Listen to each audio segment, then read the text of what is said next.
Hello and welcome to Towards a Better India. In this video, I want to raise the issue of agricultural land, which is in turn being utilized for other purposes, say for constructing residential, projects, for factories, for buildings, etc.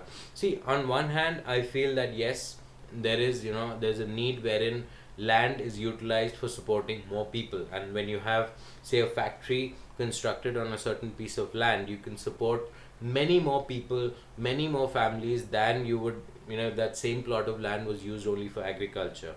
But at the same time, I also feel that India as a country, and I'm very sure of this, statistics say that after the US, India is the second country in the world in terms of productivity of land.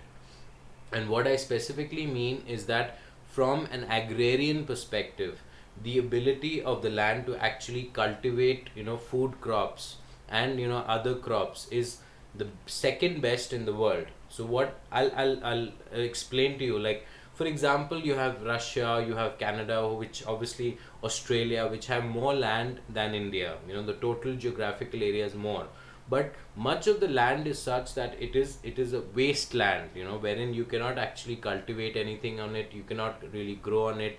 For Russia, for example, much of it is Siberia, remains frozen throughout the year, you can't grow any crops.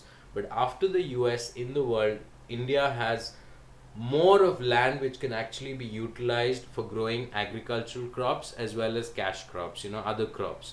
So that's where I feel that we should probably strike a balance, and we should utilize our land very very effectively.